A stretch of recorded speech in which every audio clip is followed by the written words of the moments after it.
What's up mga kanay? Sa video ito ay pag-uusapan naman natin on how to completely verify your Google AdSense account. Before we start, kung bago ka pa lang sa channel na ito and you're into quick and easy tutorials and also with informational videos, please like, share, and subscribe lang kanays.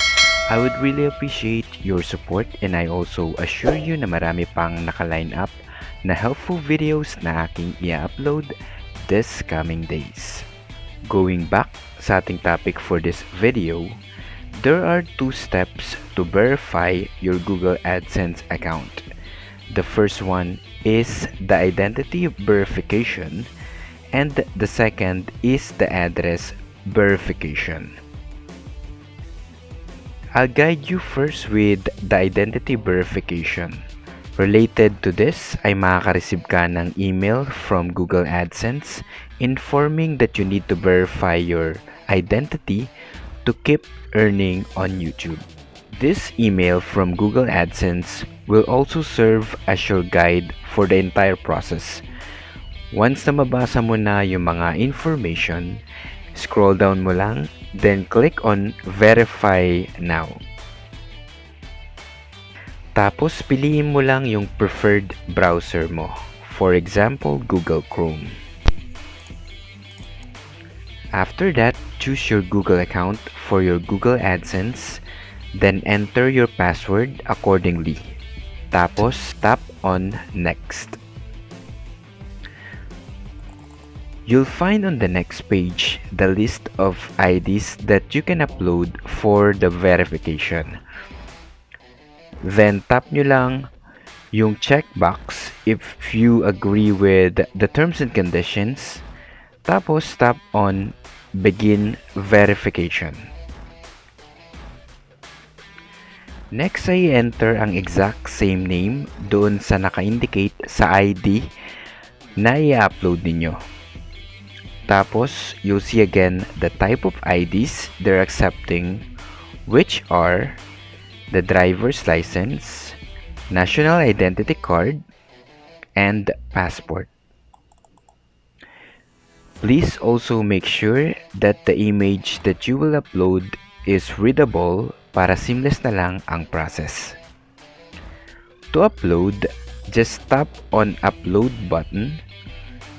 So here, of course, depende yung selection on how to upload sa cellphone or computer na ginagamit ninyo. In my case, I am using a cell phone. So most likely, I'll choose either capture image or files. So for example, check natin with capture image. Let's tap on camera. Again, you just also need to make sure na readable yung information doon sa i-upload mo na file. So, ayusin din ang pag-picture, tas capture mo lang ito. In case naman gusto mo pa ng better shot, tap mo lang yung X mark to recapture. Pero pag goods ka na sa picture, tap mo lang yung check mark. Then you'll notice that the file has been already uploaded. If in case na may ready file ka na, piliin mo lang yung files. Then also select the image file accordingly. Once you're certain with the file na, tap mo na yung Next button. The next step is to enter your address. So, i-fill in nyo lang the necessary details of your address information. Importante guys to make sure na accurate lahat ng information since dyan i-deliver yung Google AdSense PIN ninyo.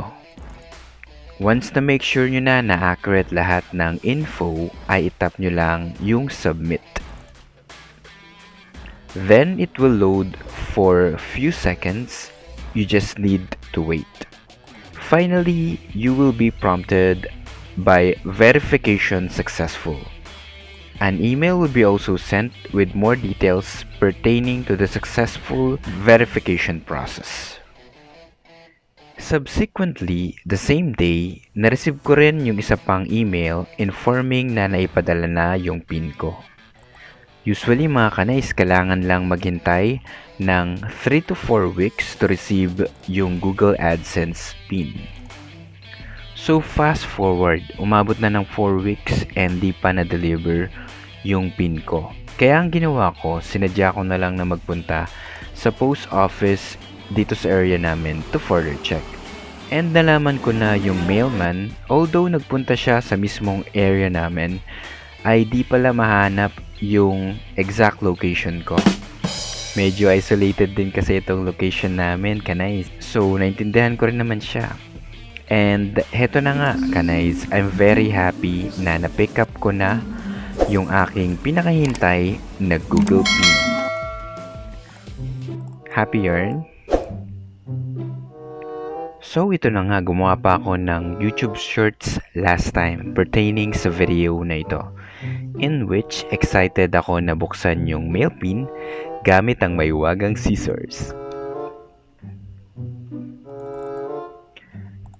Tapos, ito yung makikita ninyo sa loob ng mail.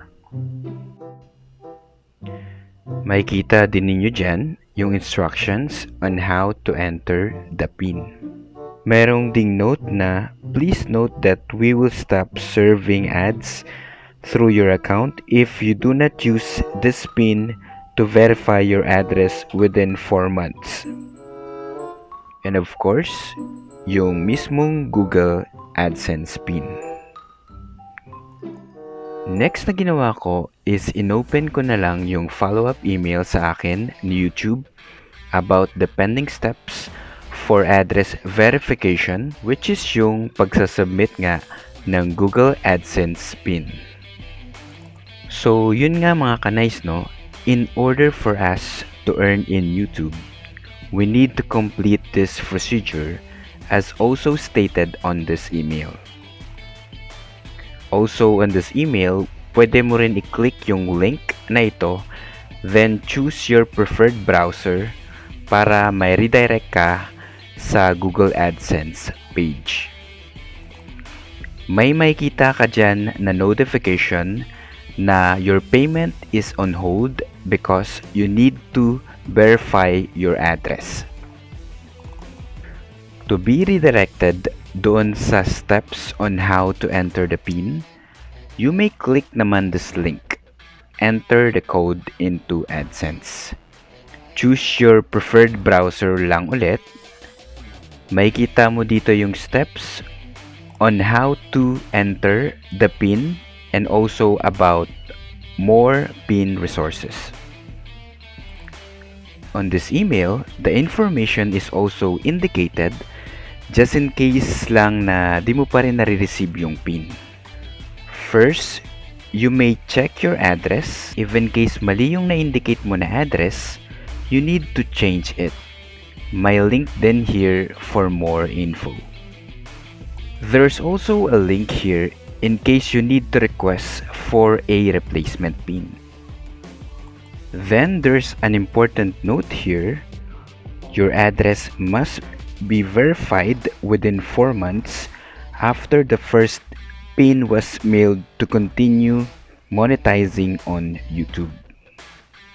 Also, for any concern or trouble, you can visit their help center and create support. Let us proceed now with the step completion. Once na nandun na kayo sa Google AdSense page, ay itap nyo lang ang hamburger icon located at the upper left part of the page. Then, tap on Payments. Tapos, tap on Verification Check. Scroll down nyo lang, then you'll see that the identity verification has been completed. But the address verification still needs attention. So basically, you just need to enter the 6-digit verification PIN on this field. Nakalagay din na you only have 3 attempts remaining. So syempre, first try mo pa lang, dapat make sure na accurate na yung PIN na in-enter mo kasi pag naubos mo yung number of attempts mo, puro mali nilalagay mo ay sasabog yung phone mo. Charot! Once na ma-enter mo na and again nasigurado mo na tama yung PIN, ay i-click or i-tap mo lang yung submit button. You will now see that the address verification has been completed.